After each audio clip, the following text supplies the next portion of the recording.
ഇത് മാസ് മോട്ടോഴ്സിൽ നിന്നാണ്. നമ്മുടെ ഹോണ്ട ആക്റ്റീവ 125 ആണ് വണ്ടി. ജനറൽ സർവീസൊക്കെ ആയിട്ട് വന്നിരുന്നതാണ്. സ്റ്റാർട്ടിങ് കംപ്ലയിൻറ്റ് വിത്ത് ജനറൽ സർവീസ്. അപ്പോൾ നമ്മളതിൻ്റെ ഉള്ളിലൊക്കെ ഫുള്ള് ചെളി കാര്യങ്ങളൊക്കെ ആയിരുന്നു. അപ്പോൾ അത് നമ്മളൊന്ന് അഴിച്ച് വാട്ടർ സർവീസ് ചെയ്തിട്ടുണ്ട്. അതിൻ്റെ ഈ ഭാഗങ്ങളൊക്കെ അത്യാവശ്യം തുരുമ്പ് കാര്യങ്ങളൊക്കെ ഉണ്ടായിരുന്നു ആ കവറിൻ്റെ ഉള്ളിലൊക്കെ. അപ്പോൾ അതൊന്ന് പെയിൻറ്റ് ടച്ച് ചെയ്തിട്ടുണ്ട് കേട്ടോ. ഈ ഭാഗങ്ങളിലൊക്കെ അത്യാവശ്യം തുരുമ്പുണ്ട് ചേസിൻ്റെ ഭാഗം. അപ്പോൾ അതൊക്കെ ഒന്ന് പെയിൻറ്റ് ടച്ച് ചെയ്തിട്ടുണ്ട്. ഈ സൈഡിലേക്ക് വരുമ്പോഴത്തേക്കും ഈ ഫുഡ് റെസ്റ്റ് സൈഡൊക്കെ തുരുമ്പായിരുന്നു. അതും പെയിൻറ്റ് ടച്ച് ചെയ്ത് ക്ലിയർ ചെയ്തിട്ടുണ്ട്. പിന്നെ ഇപ്പോൾ നമുക്ക് ബോഡിയൊക്കെ ഒന്ന് സെറ്റ് ചെയ്യാനുണ്ട്. അതിന് ശേഷം വണ്ടി ബില്ലാക്കാം. ബില്ലാക്കിയിട്ട് കോൺടാക്ട് ചെയ്യാം കേട്ടോ. ഇത് ഇവിടുത്തെ ഒരു ഫ്ലാപ്പൊക്കെ ചാടിപ്പോയിട്ടുണ്ടായിരുന്നു ഈ സൈഡിൽ നിന്നുള്ളത്. അപ്പോൾ സെപ്പറേറ്റ് ഒരു ട്യൂബ്, സൈക്കിൾ ട്യൂബൊക്കെ കൊടുത്ത് ചെളി ഉള്ളിലേക്ക് കയറാത്ത രീതിയിലേക്ക് ആക്കിയിട്ടുണ്ട് കേട്ടോ.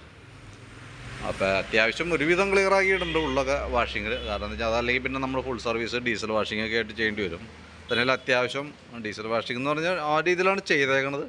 പക്ഷേ ശരിക്കും കറ പിടിച്ചാണ പോലെ അതിൻ്റെ ഉള്ളിലേക്ക് ഇരിക്കേണ്ടത് കുറേയൊക്കെ. അതൊന്നും ഉരച്ചിട്ടും പോവാത്തൊരു സംഭവങ്ങളാണ്. അങ്ങനെ അഴിച്ച് കഴിയിട്ടില്ല. അതന്നെയാണ് മെയിനായിട്ട് വന്നാണ് പ്രശ്നം. ശരിക്കും കറ പിടിച്ചാണ പോലെ ഇരിക്കുന്നത്. അപ്പോൾ അത്യാവശ്യം തുരുമ്പുള്ള ഭാഗം നോക്കാൻ വേണ്ടിയിട്ടുണ്ട്. അപ്പോൾ തുരുമ്പുള്ള ഭാഗങ്ങൾ നമ്മൾ ജസ്റ്റ് ഒന്ന് പെയിൻറ്റൊക്കെ ടച്ച് ചെയ്തിട്ടുണ്ട് കേട്ടോ. അപ്പോൾ ഞാനത് ബില്ലാക്കി കഴിയുമ്പോൾ കോൺടാക്ട് ചെയ്തോളാം. ഓക്കെ.